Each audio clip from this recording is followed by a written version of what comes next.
যতক্ষণ পর্যন্ত আল্লাহ তৌফিক দিবে। আসুন্নাহ ফাউন্ডেশন থেকে আমরা প্রত্যেকটা প্রজেক্ট ঘোষণা করার সময় আল্লাহর খাজানার দিকে তাকায়, আল্লাহর উপর ভরসা করে আমরা ঘোষণা দিই। 350 মেট্রিক টন খাবারের অর্ডার যখন করেছি তখন 3.5 টাকাও ফান্ডে নেই এই পারপাস। আগের বছরে কিছু টাকা আছে, এই বছরের নতুন 3.5 টাকাও আসে, অর্থাৎ এখন আমরা ঘোষণাই করি নাই। এই বন্যা কেন্দ্রিক কোনো ঘোষণার আগে অলরেডি আমাদের প্রসেসিং এর জন্য অর্ডার দিয়ে ফেলছে আল্লাহর ভরসা করে। এরপর আল্লাহ তাআলা আমাদেরকে নিরাশ করেন না, হয়ে যেতে থাকে। আর আমি সবসময় একটা কথা বলি, আসুন্নাহ ফাউন্ডেশন, অনেকে বলতে পারেন ভাই এত বড় স্কেলে কাজ করেন, টাকা আসে কোত্থেকে? আপনারা অবাক হবেন যে গত 24 ঘন্টায় 3 লক্ষের বেশি ডিলিংস হয়েছে, অর্থাৎ 3 লক্ষের বেশি ট্রানজাকশন হয়েছে।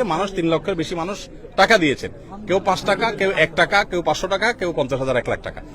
আমাদের এখানে কোনো বড় লোকের টাকা ফাউন্ডেশন চলে না।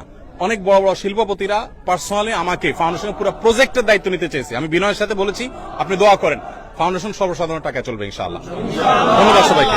আমরা জানি এর আগেও যখন সিলেট সুনামগঞ্জে আমরা কাজ করেছি, বন্যার টাটকা অবস্থায় কাজ করা যায়, কিন্তু পুনর্বাসনের সময় মানুষের আগ্রহটা কমে যায়।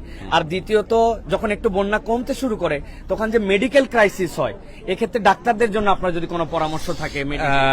মেডিকেল টিম আমরা ইনশাআল্লাহ গঠন করব, আমাদের প্ল্যান আছে, আর অনেকে করছেন, সেগুলো তারা করবেনই। আর এর বাইরে যেটা আছে সেটা হলো পুনর্বাসনের জন্য আমরা এবছর প্ল্যান করেছি, নিয়ত করেছি।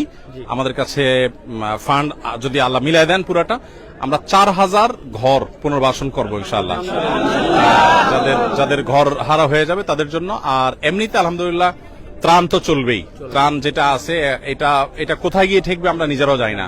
যতটুকু প্রয়োজন হবে আর যত